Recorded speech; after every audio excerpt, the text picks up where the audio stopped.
Kalau kita ngontrak, rumah sempit, makan ala kadarnya, tapi kita saling mencintai, paling tidak sakinah yang kita dapat di dunia.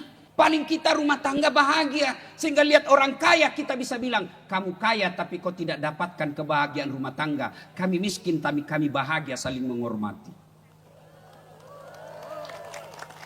Ini sudah miskin bertengkar melulu. Sudah bertengkar tiap hari, hamil lagi.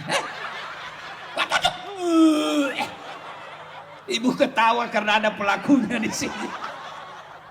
Bapak, Ibu, saudara-saudara sekalian, teristimewa yang kita hormati, Bapak Gubernur Jawa Barat, Kang Aing, yang insya Allah dimuliakan dan dirahmati oleh Allah Subhanahu wa Ta'ala.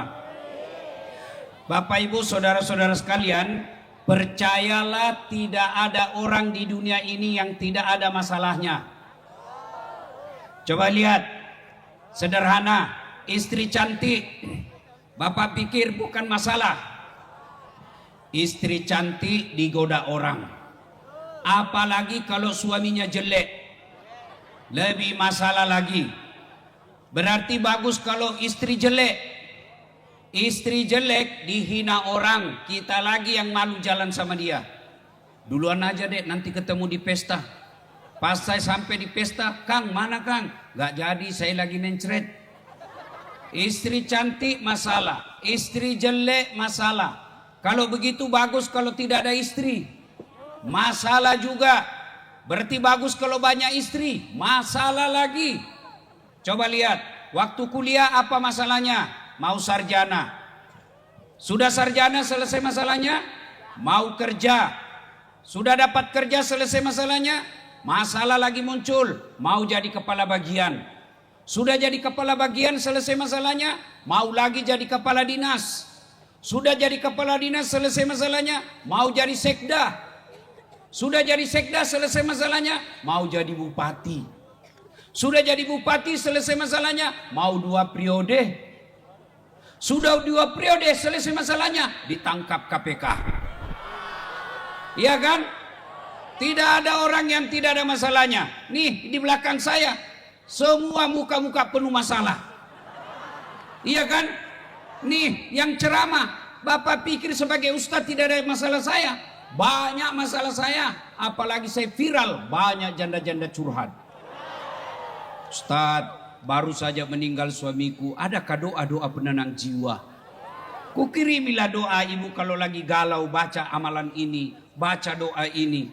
Alhamdulillah setelah lama dia bilang, Ustadz, jiwaku sudah berhenti galau. Maukah Ustadz menjadi imam dalam hidupku? Mohon maaf ibu, saya bukan imam, saya penceramah. Tidak ada orang tidak ada masalahnya. Coba lihat dalam rumah tangga. Ada orang sudah 2 tahun menikah, tidak ada rumahnya. Iya kan? Sudah punya anak, tidak ada rumahnya. Iya toh? Ada orang belum menikah sudah punya rumah, tapi apa masalahnya? Tidak ada anaknya. Ada anak, ada rumah, apa masalahnya lagi? Mertuanya ikut campur. Biar gelas suaminya, mertua menantunya diurusi juga. Apa itu istrimu bodoh betul, kordennya tidak serasi warna kursinya.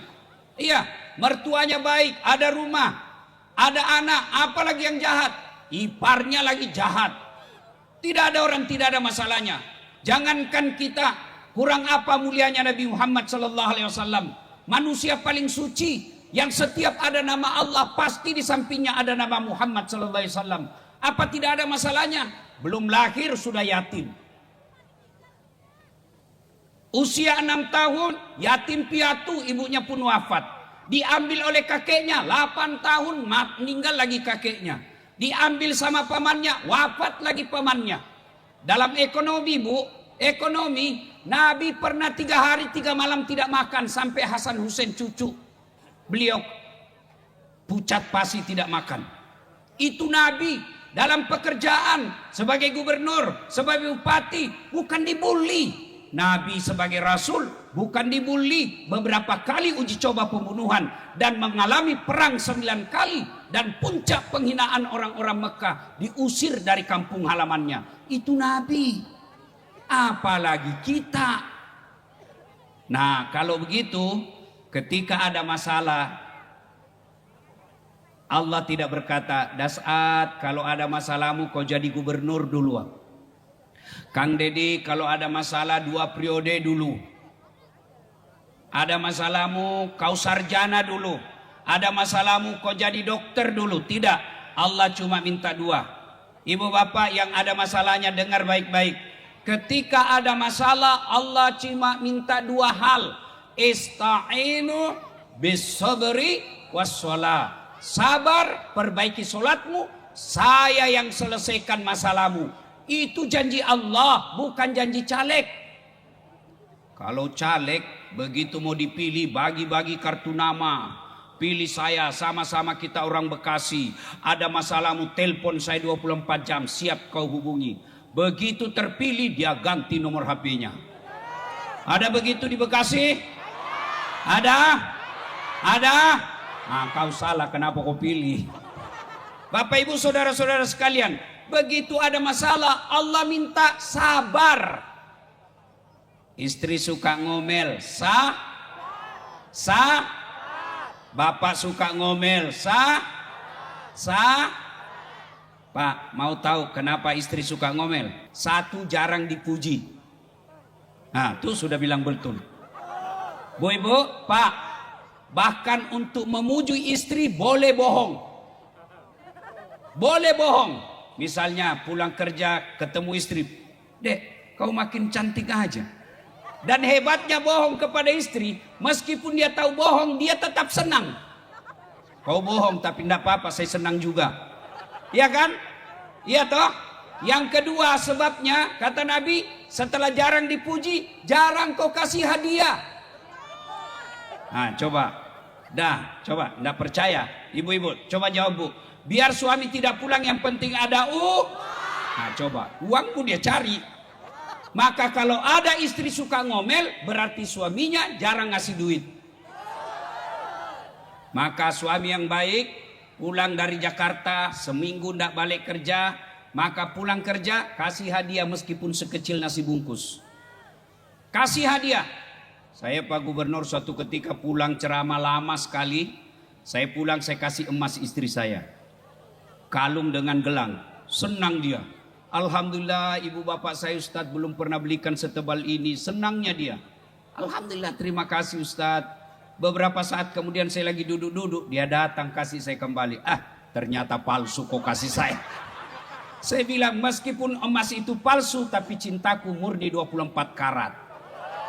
Nah, yang jadi masalah, bapak-bapak jarang muji istri, jarang ngasih hadiah, mau istrinya seperti Khadijah. Tidak mungkin. Ibu-ibu juga kalau mau punya suami seperti Muhammad, ibu juga seperti Khadijah. Bagaimana sabarnya Khadijah? Ibu tahu tidak itu Khadijah? Khadijah sebelum menikah dengan Rasul, itu perempuan terkaya di Mekah.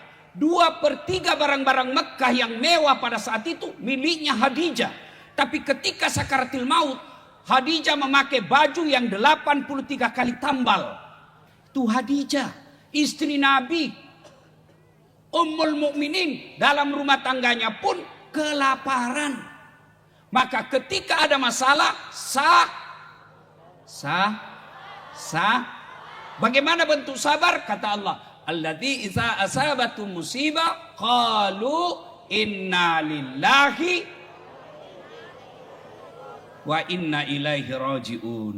Tadinya ada motor, karena utan pinjol terpaksa kita jual motor. Begitu motor lepas, ucapkan inna lillahi wa inna ilaihi rajiun. Coba amalkan dengan catatan jangan cepat ketika ngucapnya. Ngucapnya sambil usap dada.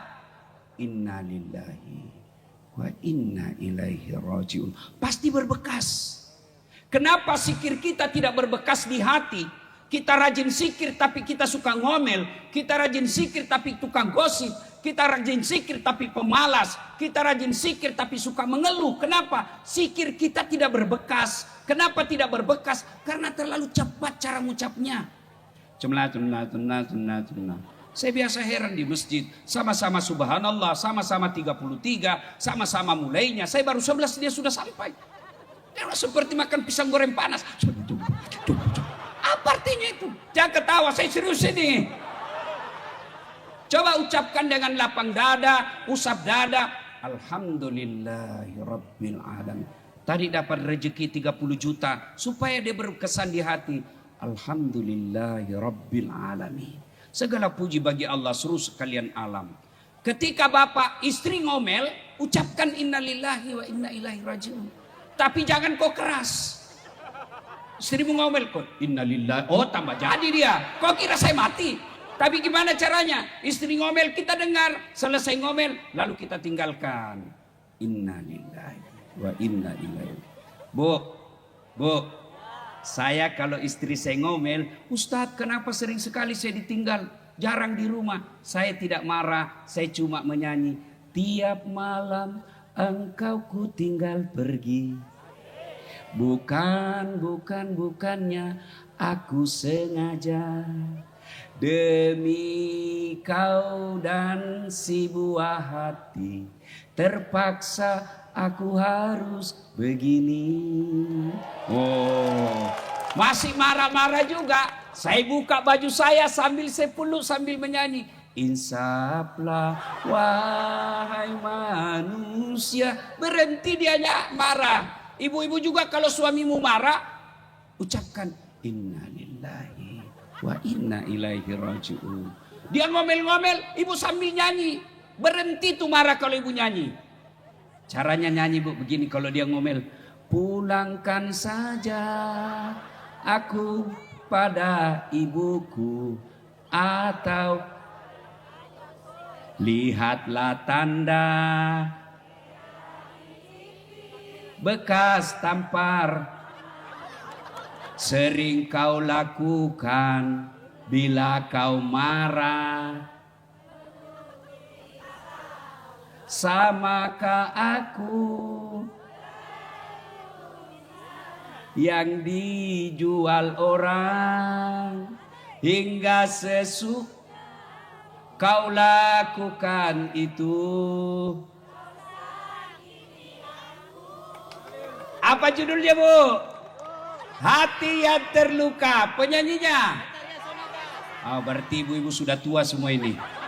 Inilah itu masih lebih baik bu daripada lagu ibu-ibu sekarang. Putar ke kiri nona, putarlah ke apa itu kiri kanan. Kalau ini ada pesan moralnya, ya bu. Jadi kalau suami marah dengar sedulur-sedulur, punten. Mangga, kalau orang kaya tiap hari bertengkar, paling tidak enak makannya. Orang kaya tiap hari bertengkar, paling tidak duitnya banyak. Orang kaya tiap hari bertengkar, paling tidak tempat tidurnya empuk. Tapi kalau sudahlah kita miskin, rumah ngontrak-ngontrak, sempit, suami bau keteknya, istri busuk mulutnya, bertengkar tiap hari. Apa yang kamu banggakan hidup di dunia? Kalau kita ngontrak, rumah sempit, makan ala kadarnya, tapi kita saling mencintai, paling tidak sakinah yang kita dapat di dunia. Paling kita rumah tangga bahagia. Sehingga lihat orang kaya kita bisa bilang, kamu kaya tapi kau tidak dapatkan kebahagiaan rumah tangga. Kami miskin tapi kami bahagia saling menghormati. Ini sudah miskin bertengkar melulu. Sudah bertengkar tiap hari, hamil lagi. Ibu ketawa karena ada pelakunya di sini. Sumbernya sabar berat Ustadz. Memang sabar berat. Kenapa? Innallaha ma'as sabirin. Allah bersama orang-orang yang sabar. Bersama Allah, bersama Kang Deddy aja kita sudah bangga. Ketemu saja Pak Gubernur kita sudah senang selfie-selfie. Padahal beliau ada masa jabatannya hilang. Sudah bangga kita. Gimana kalau Allah yang bersama kita? Dan orang yang bersama dengan Allah syaratnya sabar. 2 resepnya, perbaiki sholat. Ustadz, kenapa saya dagang rugi? Nge-grab hilang lagi motor saya. Rumah tangga tidak pernah bahagia. Tidak usah cari kambing hitam. Periksa sholat. Ada orang ke Jakarta dari Bekasi tiap hari kerja. Berangkat jam 5 pakai kereta. Balik sampai di rumah jam 9. Nggak sholat subuh, nggak sholat duhur, nggak sholat asar. Lepas maghribnya, isanya pun tidak. Gajinya cuma 5 juta 1 bulan. Ini yang saya istilahkan setengah mati cari makan. Begitu dapat nasi bungkus, nasinya dia buang, bungkusnya dia makan. Inilah orang yang setengah mati cari uang, tidak sholat. Bu, Pak, saya mau tanya, siapa yang punya dunia, Bu? Siapa yang punya dunia? Siapa yang punya dunia? Maknanya tidak mungkin dunia dalam genggaman kalau yang punya dunia kau jauhi. Saya ulang, tidak mungkin dunia kita bisa raih kalau yang punya dunia kita jauhi. Contoh, saya akrab sama Kang Dedi, Pak Gubernur. Saya datang ke Bandung. Assalamualaikum Pak Gubernur. Waalaikumsalam Pak Ustadz, gimana kabar? Saya lagi ada di Bandung Pak Gubernur. Mau keliling-keliling lihat kota Bandung. Tapi tidak ada mobil saya Pak Gubernur. Pak Gubernur telepon ajudan. Ajudan, siap Pak Gubernur. Itu ada Pak Ustadz Dasat. Tolong bawakan ke mobil di stasiun kereta api. Jangan lupa full tangki. Kasih mobil yang baik dengan sopir. Jangan lupa sertakan pembeli oleh-oleh. Contoh. Ini biar contoh. Contoh aja. Benar kan? Nah, 30 menit kemudian datang ajudan Pak Gubernur. Izin Pak Ustadz, ini ada kiriman kendaraan dari Pak Gubernur. Silakan digunakan selama di Bandung. Full tangki ini serta dengan pembeli oleh-oleh Pak Ustadz. Selesai urusan saya soal mobil. Kenapa? Saya akrab sama Pak Gubernur. Sebaliknya ada dari Sulawesi, tidak pernah ketemu, tidak pernah telepon, tidak kenalan, tidak pernah lihat nama, tidak pernah dengar nama. Datang ke Bandung, mohon izin Pak Gubernur, saya lagi dari Sulawesi, pinjam mobilnya Pak Gubernur. Siapa ditelepon Pak Gubernur? Ajudan, bukan. Siapa? Kapolres. Tangkap itu tukang tipu. Tidak pernah kenal, tidak tahu, pasti tukang tipu itu. Tangkap. Begitu juga sedulur-sedulur. Tidak pernah sholat. Sholatnya cuma hari Jumat. Paling terlambat datang, paling cepat pulang. Orang khotbah kau tidur. Begitu ada masalah dalam pekerjaanmu, ada masalah dalam rumah tanggamu. Ya Allah, saya sudah capek hadapi hidup ini ya Allah. Capek saya ya Allah. Allah berfirman, malaikat karena dia sudah capek hadapi hidup, cabut nyawanya. Maka saudara-saudara sekalian, tidak ada susahnya bagi Allah sembuhkan penyakitmu. Tidak ada susahnya bagi Allah lunasi utang-utangmu. Tidak ada susahnya bagi Allah kasih anakmu pekerjaan. Allah cuma minta kau sholat deh. Saya kasih lagi contoh. Pak Gubernur punya ajudan. Tahu ajudan? Tahu ajudan? Itu kalau beliau panggil ajudan, biar ajudannya lagi duduk. Ajudan!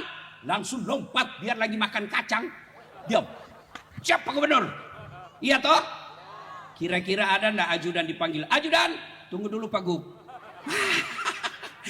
Ajudan, Bapak ndak lihat sisi Bu? Dipecat kau. Iya toh? Padahal Pak Gubernur ada masa jabatannya. Begitu takutnya manusia katakan tunggu. Lalu kenapa ketika Allah memanggil kita? Hayya 'alas shalah. Sini, kau istirahat dulu daganganmu.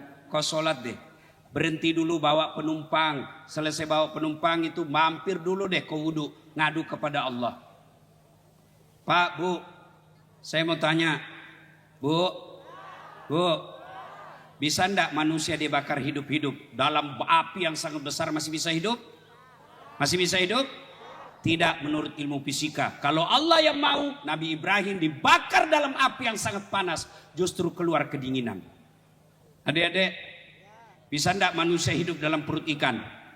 Kalau saya orang Bugis, ikan masuk dalam perut saya.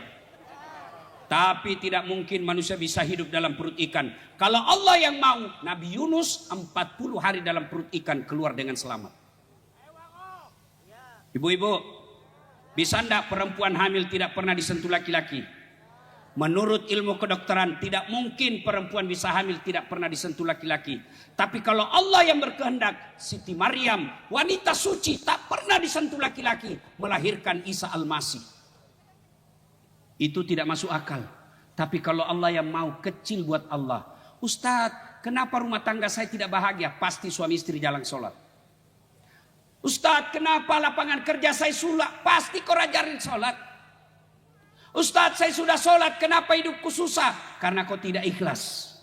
Hayyalah sholat, asar lagi. Nah, tidak ikhlas. Saya sholat Ustadz, betul kau sholat tapi main-main. Allah. Bismillahirrahmanirrahim. Iyyaka na'budu wa iyyaka ihdinas siratal mustaqim. Ibu bapak ketawa karena membayangkan diri sendiri kan. Ada yang sholat kayak ditiup angin. Allah. Ada lagi lebih seru. Allah. Ya. Maka kalau mau lepas dari masalah, perbaiki sholat kita. Tidak ada alasan bagi kita tidak sholat. Saudara-saudara sekalian, kalau Anda tidak puasa 3 tahun berturut-turut, taubat malam ini, selebihnya dibayar puasanya, selesai utangnya. Bapak tidak haji padahal sudah mampu. Bertobat 2 tahun akan datang menunaikan ibadah haji, selesai utangnya. Bapak tidak bayar zakat 5 tahun berturut-turut. Taubat malam ini, bayar zakatnya besok, selesai masalahnya. Tapi kalau tidak sholat subuh tadi, bagaimana cara bayarnya? Ayo, yang tidak sholat subuh tadi, bagaimana cara bayarnya? Saya bayar besok Ustadz. Ya besok untuk besok. Saya sholat subuh 2 kali. Lebih beleng-beleng lagi. Ayo. Bapak ibu saudara-saudara sekalian. Ustadz, saya tidak bisa kena air. Tayamum. Ustadz, saya di tengah hutan. Habis kencing. Kalau habis kencing tidak dapat air. Cukup caranya. Kencing. Bu, Pak, ini urusan laki-laki. Jangan kasih lihat ibu-ibu.